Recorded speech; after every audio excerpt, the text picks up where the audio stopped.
안녕하세요. 저는 30대 후반의 남자입니다. 제게는 너무나도 비참하고 원통스러운 일이 있습니다. 그동안 누구에게도 말하지 못했고 저 혼자서만 소갈이하면서 끙끙 앓고 있었습니다.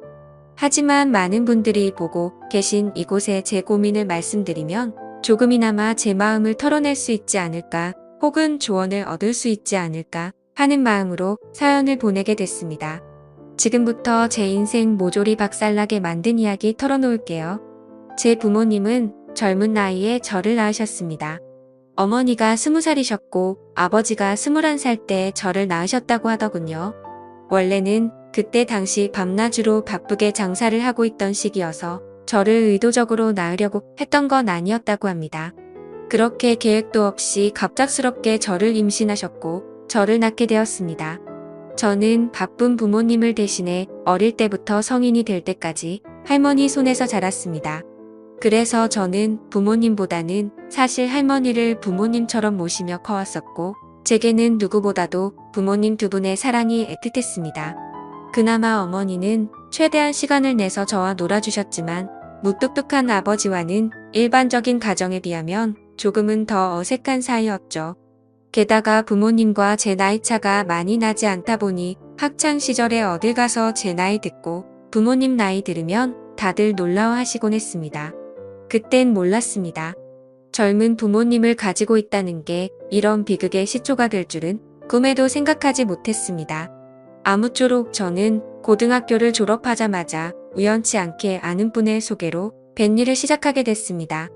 제 직업의 특성상 한번 배를 타고 바다를 나가면 짧게는 3개월 정도 걸렸고 길게는 반년 이상 바다에 나가고는 했습니다.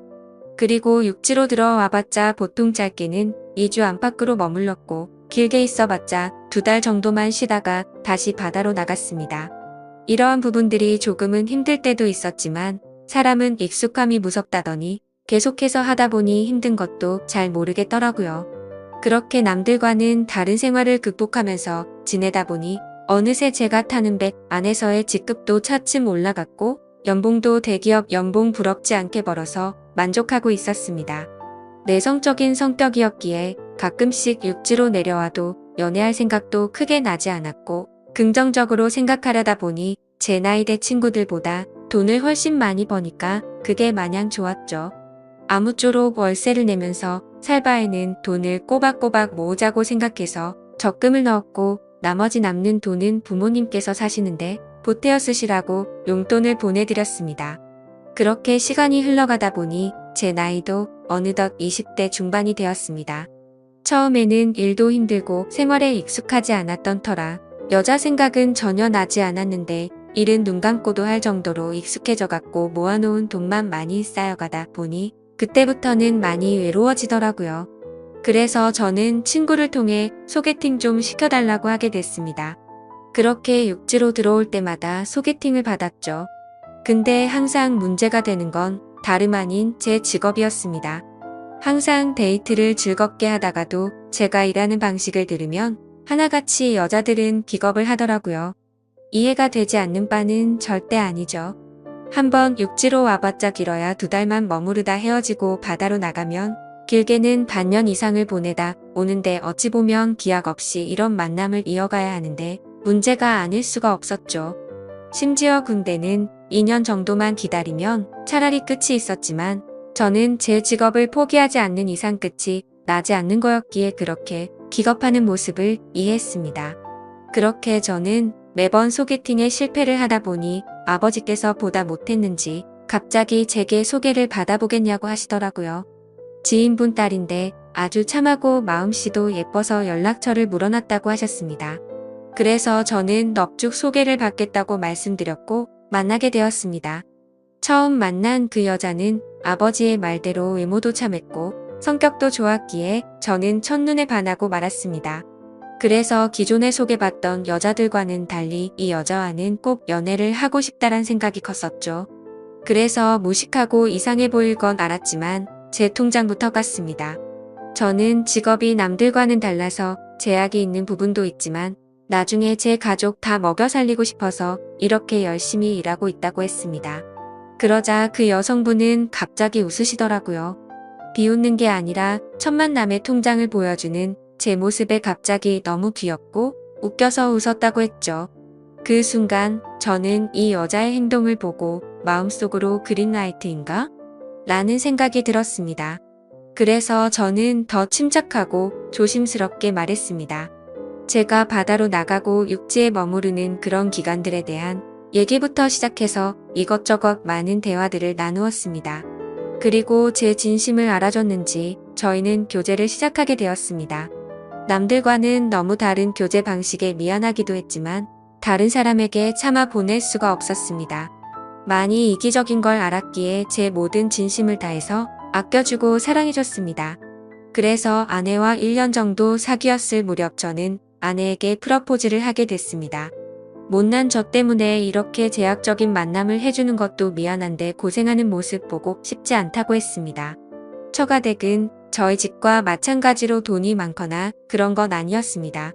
평범하게 직장 생활을 하고 계신 장인어른과 가정주부로 살아오신 장모님이셨죠. 그리고 제 아내는 공부에는 별 관심이 없었지만 지방대학을 나와서 중소기업에서 격리로 일을 하고 있었습니다. 근데 회사에서 집까지 왕복 2시간이 넘게 걸리는 거리라 늘 마음이 쓰였습니다.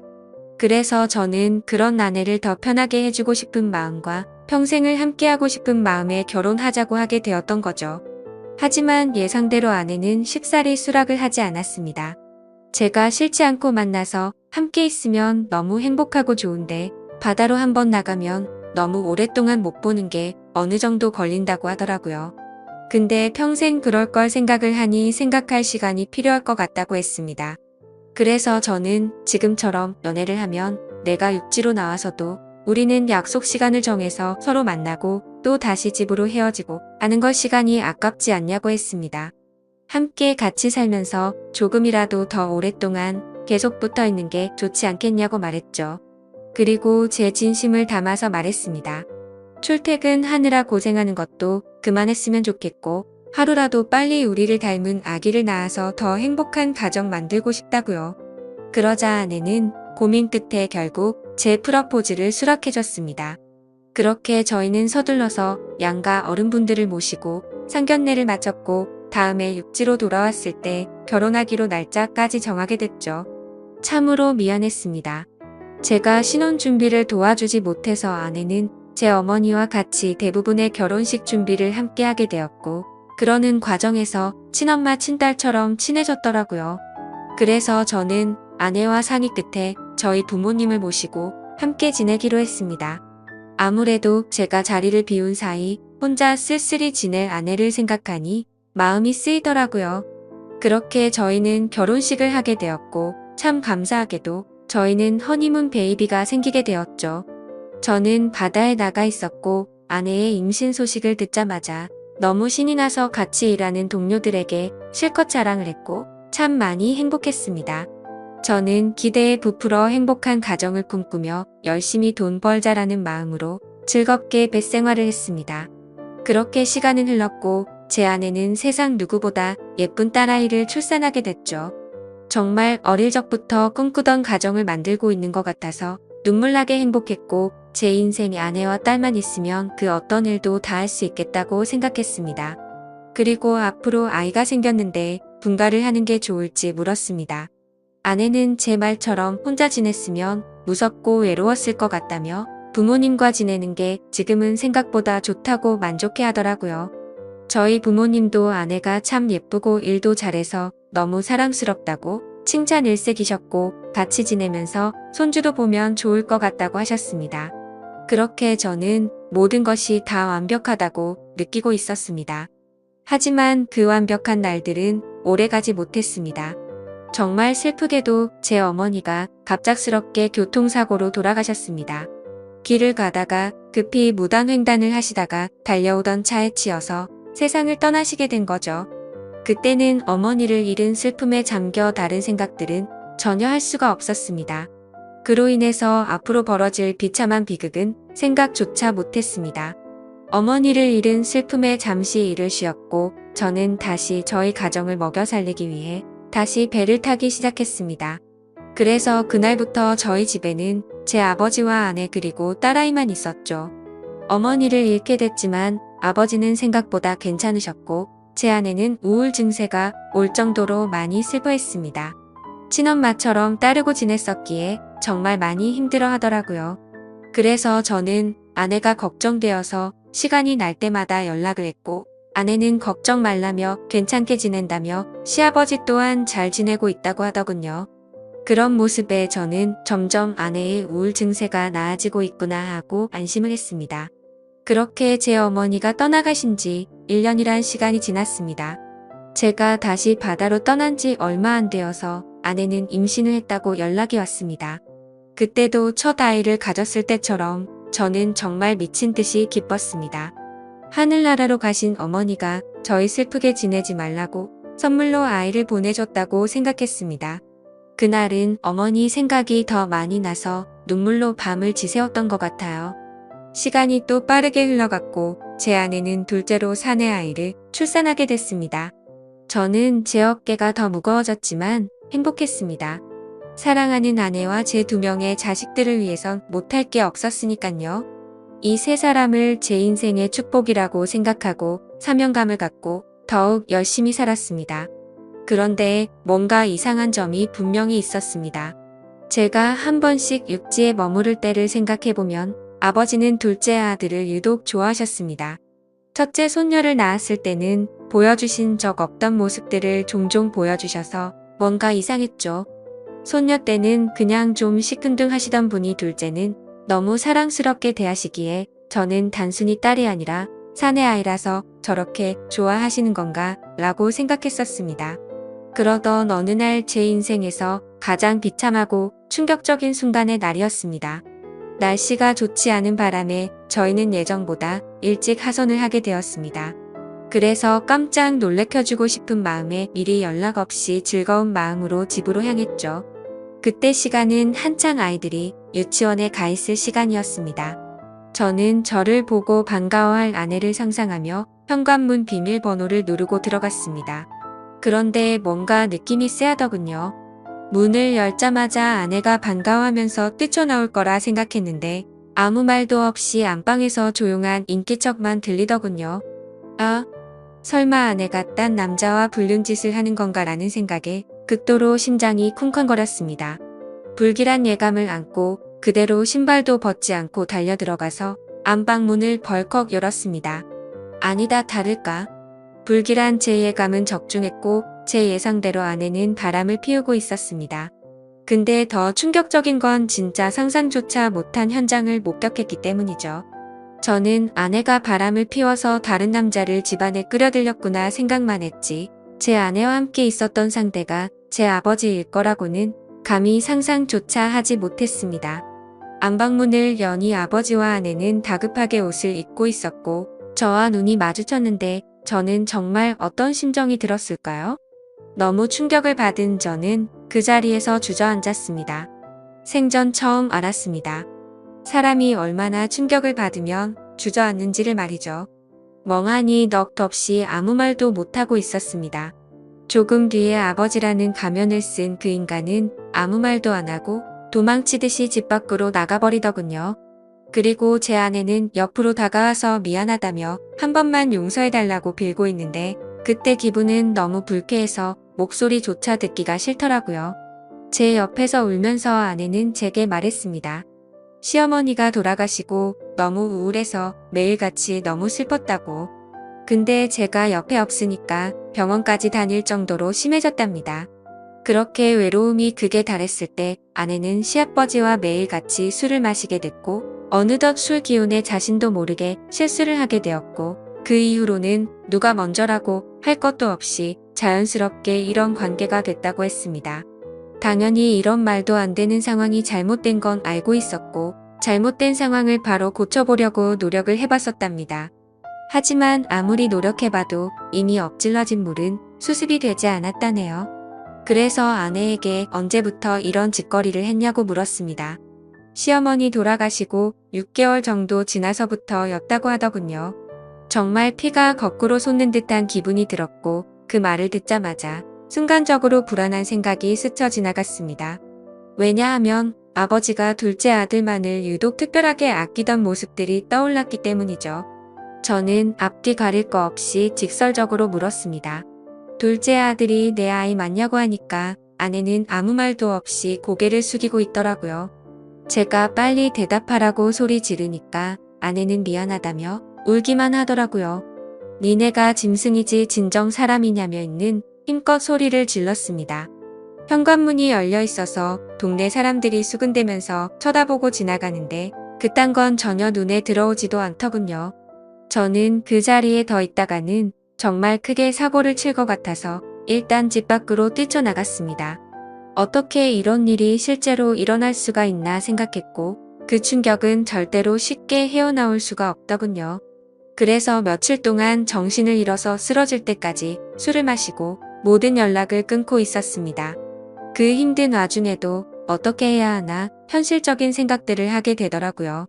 이혼을 한다고 하더라도 제가 현실적으로 아이를 혼자 키울 수도 없는 상태였고 그렇다고 배운 게 이것밖인데 지금 하고 있는 직장을 그만둘 수도 없지 않나 생각했습니다. 게다가 제 아내가 몰래 만나던 남자가 무려 제 친아버지입니다. 사실 지금도 아버지라고 적지만 그런 관계라는 게 역겨울 뿐입니다. 아무튼 아버지라는 그 인간은 그날 집 밖으로 나가고 주랭랑을 쳤는지 지금 이 글을 쓰는 순간까지 그날 이후로는 단 한 번도 보지 못했죠. 결국에 며칠 동안 정신없는 시간을 보내다가 역겨운 마음에 차마 돌아가기 싫었지만 현실적인 문제들을 안고 집으로 들어갔습니다. 저를 보자마자 아내는 순식간에 달려와서 제게 무릎을 꿇고 빌었습니다. 제발 한 번만 용서해달라며 시아버지와 그러한 사실들이 동네방네 밝혀지면 자신은 도저히 살아갈 자신이 없다고 하더군요. 두 번 다시 이런 일 없을 테니까 용서해달라고 빌었고 현실적으로 제가 어떻게 할 방법이 없으니 일단 당장은 그냥 대충 알겠다고 말했습니다. 사실 그날 이후로 말도 잘 섞지 않았습니다. 말만 용서를 한다고 한 거지 어떻게 용서가 될까요? 아무튼 이제는 제 아들인지 알았던 그 아이는 아들인지 형제인지 알 수가 없는 말도 안 되는 개족보가 되었습니다. 하지만 아무리 괜찮은 척 해가면서 억지로 테이프질을 한다고 이게 메워질까요? 그날 이후 저는 심각할 정도로 일처증이 걸린 것 같았습니다. 하루라도 아내와 연락이 안 되면 극도로 불안해지고 초조해져서 미쳐버릴 것 같더라고요. 그때부터는 제 생활은 엉망진창이 되었고 일상이 파괴되다시피 했습니다. 배를 타고 나가서도 일도 손에 안 잡히고 그때의 역겨운 상상들이 떠오르고 도저히 버틸 수가 없겠더라고요. 결국 끝내 저는 정신과까지 다니면서 약을 먹고 치료를 받았죠. 병명은 공황장애와 폐쇄공포증까지 겹쳐서 생겼다고 하더라고요. 그래서 저는 그날 이후 제가 애착심을 갖고 일하던 뱃일을 그만둘 수밖에 없었습니다. 그렇게 결국 뱃일을 그만두고 먹고는 살아야 했기에 관련 업종의 직업에 취직했고 예전과는 비교도 안 되는 부족한 월급을 받으면서 집으로 들어가 살게 되었습니다. 하지만 지금 생각해보면 제 스스로도 이상하다고 느낄 만큼이나 정신적인 압박감이 심했던 것 같습니다. 아내와는 하루가 멀다 하고 매일 같이 싸우기 바빴습니다. 그리고 제정신을 유지하는 게 싫어서 퇴근하면 항상 술을 취할 때까지 마셔댔죠. 그런 관계를 지속해오다 보니 결국 아내도 참고 참다가 결국 이혼을 하게 되었습니다. 아이들은 아내가 데리고 살기로 했고 저는 너무 괘씸한 아내에게 양육비는 1년치만 주겠다고 했더니 아내는 아무 말도 하지를 못하더군요. 그렇게 저희는 이혼을 하게 되었고 벌써 2년이라는 시간이 지났습니다. 한때는 아버지였던 그 인간은 혹시나 아내한테 찾아가는 거 아닌가 싶어 몰래 아내를 뒤따라 다녀보기도 했지만 그런 건 아닌 것 같았습니다. 이제는 그 인간이 죽었다고 하더라도 전혀 슬플 것 같지도 않고 평생 보고 싶은 생각이 단 1%도 없습니다. 요즘에는 알고 보니 제 아내였던 사람은 아이들 키우느라 일을 하는데 형편이 너무 어려워서 말이 아니라고 하더군요. 지금은 시간이 지나가다 보니 조금은 신경은 쓰이기도 하고 이렇게 제가 행복하게 생각했던 가정이 무참히 끝나버리는 게 맞나 싶기도 합니다. 근데 그런 생각이 들면서도 제 아버지란 인간과 함께 했었던 아내를 죽을 때까지 잊을 수가 없을 텐데 섣불리 판단하는 게 절대로 안 되네요. 여러분들이라면 어떻게 하실 것 같나요? 저보다 인생 경험도 많으시고 훌륭한 분들이 많으실 것 같아서 여쭤보고 싶습니다. 댓글로 생각을 남겨주시면 제가 어떻게 결정할지 큰 도움이 될 것 같습니다. 감사합니다.